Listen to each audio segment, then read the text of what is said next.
That's why I know he's so special, because he get hit with some big shots. That shit, he's like a psycho. Everybody's not like that. Everybody's not like that. Breadman wasn't going to the strip club when he had his knee messed up. No, man, I want to listen. I want to laugh this. I snapped on my wife this week because she hit me in my knee. She was like playing around, like doing something. I said, "Yo, don't do that." So why you jump? I said, "Don't touch me right there. I don't like it. I'm telling you, I don't play around like that." But a fighter getting hurt real bad, and then you on social media and everybody having something to say. And I think that Devin just took a conservative approach. He wasn't as bad as William Skull. He was scoring points. He probably could have did a little more. He probably knows he could have did a little more, but I think it was one of them fights where he's like, I'm just going to get the win. And I'm not knocking the promotion at all. You know what I mean? That was a very innovative idea. But the crowd really wasn't in it. It was like a social gathering. And the energy wasn't in the fight. You know what I'm saying? You'd be surprised when that crowd has that palpable energy and you just feel it. Guys just start going at it, man. You can just feel it. You just know that it's going to be something. This fight right here, it was just like a social event. People was walking back and forth. Nobody was paying attention to the fight. Fighters pick up on that. So I think that was another thing. And, you know, we got the performance that we did. It wasn't like the best performance ever from Devin, but Jose Ramirez didn't bring nothing out of him. So Devin was like, all right, I'm just going to go ahead and just get this win. And he probably was a little conservative.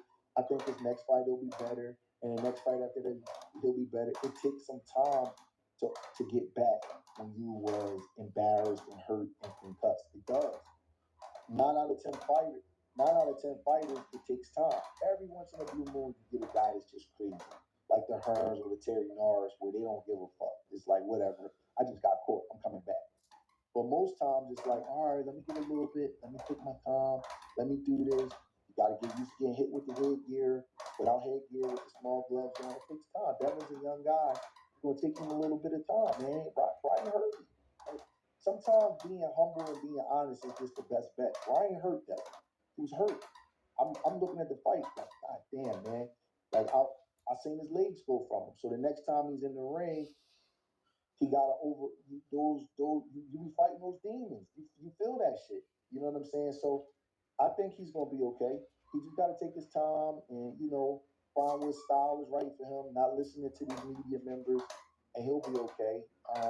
It wasn't an A+ performance. I'm not gonna hold you on that. It wasn't an A+ performance, but he did what he had to do to win the fight, and, you know, we'll see how he looks the next time. Everybody knows a little bit something about McDonald's, and every day we serve tens of millions of customers. Our model and our culture is built on one that we call the three-legged stool, which includes our franchisees, our suppliers, and the McDonald's employees. And we work together to identify where are those opportunities to get better for our customer. The digitalization is so important for us because our customers require personalization, they require customization, and it has reduced the time that our team members have to spend on managing inventory from the back of the house to the front of the house. And that's where GS1 can provide the platform to help us and enable our ability to understand where that inventory is, adapt to the changes, and build a much more resilient supply chain for the future. Over it. One fight after all of that time off under those circumstances, I don't want to call him anything except, I don't want to say anything except that he won the fight. I don't want to do that because it's just one fight. And he does have a right to work himself back into fight mode. You know what I'm saying? He does have a right. You know what I'm saying? Some guys don't get the luxury to take a comeback fight, but that's why you take it, so you can build yourself back up a little bit.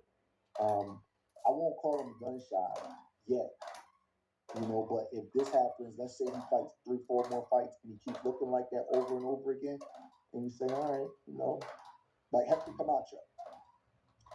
Hector Camacho, I don't know if you're familiar with this. I don't know how old you are. I fought a dude named Edwin Rosario in Madison Square Garden. Yeah, New York, yeah.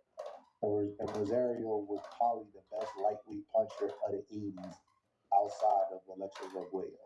I mean, he would knock your head off your shoulders. Brutal puncher. and he hit Camacho with some brutal combinations that probably hurt him twice. And Camacho's career literally is like the screen you got. One part of the screen, he looked like a southpaw Puerto Rican version of Sugar Ray Leonard and Roy Jones. No bullshit. The next part of his career, he jabbing and grabbing and getting decisions. That's exactly how his career went. And I think that, and over time, he became gun shy. He didn't want to get stopped. He didn't want to get that feeling no more. I mean, Rosario cracked. But I don't think that you go back in the ring and you get that stuff off your mind. Staying out the ring long causes all that overthinking. You know, What about if his jaw was broken? Was it broken? I didn't hear that. No, I mean De La Hoya mentions it, and then when we looked at Devin's box strike, he was inactive for practically 7 to 8 months after the fight. I don't know. I mean, and obviously, like as a coach, you want answers. Bill needs answers. Devin needs answers in the training camp, in sparring. So it's like if they got some answers, maybe they approached this fight this way. I can't say. I ain't gonna lie. I can't say. I don't know if he was, if his jaw was broken or not. That's something that Oscar said. I don't know. I know him and Bill Haney don't like each other, so they could say anything. I don't know. Right. Jaw was broke. Then but that could be the answer of why he wasn't in the ring for such a long time. Yeah, that's a good reason to not box. Yeah, I mean, to and not fight. And remember when Peter Quillen fought Danny Jacobs? Danny Jacobs cooked him in the first round. It took Peter Quillen's like 2 years to come back. I'm like, he's not coming back. He's not gonna be right. You gotta be special, bro, to come back from that. Yeah. Special. Bam Rodriguez, he broke it. Remember when he broke his jaw? He got his jaw broken. Mm-hmm. Yeah. Oh, Oscar Valdez. He finished the fight. Oh well, Bam Rodriguez actually finished the fight as well. Yeah. That's brutal. But I don't know if jaw was broken. You probably have to ask him or his dad. Like that. Yeah. I never heard that before. Just because your jaw's swollen, that don't mean it's broken. It's broken. So, right. Yeah, I don't know. But they different fighters. So we just gotta everybody is wired differently. And I like tell my kids anyway. Yeah, everybody's wired differently. You know what I'm saying? You just gotta shit. My son don't like roller coasters. My daughters do. It's just everybody is different. You got to be humble in this sport and be what you are. Be the best version of yourself. Dev is, and then I could kind of properly assess him. I don't want to assess a young man on a fight against a guy who was over the weight and on PEDs who dropped him 3 times. And his first comeback fight looked a little bit shaky. I don't want to judge him on that. He went through a lot. You know what I'm saying? Ryan Garcia can punt. And he was heavy.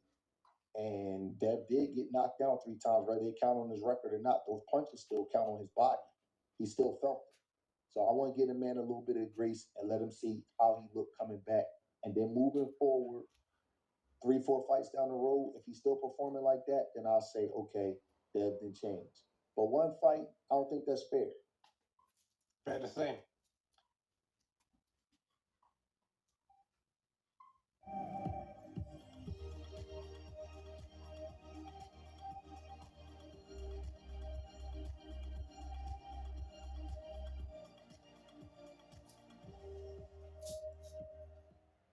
If you were incarcerated at a Maryland juvenile detention center, you may qualify for compensation from a state-established fund. Over 200 individuals have come forward, alleging inappropriate touching and other serious offenses by staff at a youth detention center when they were younger. The state of Maryland has created a dedicated fund to provide financial restitution to survivors of these incidents, even if the abuse happened decades ago. If you experienced inappropriate touching or other inappropriate incidents while in a Maryland juvenile center, report your case as soon as possible, as the time to file your claim may be limited. Don't wait. Complete the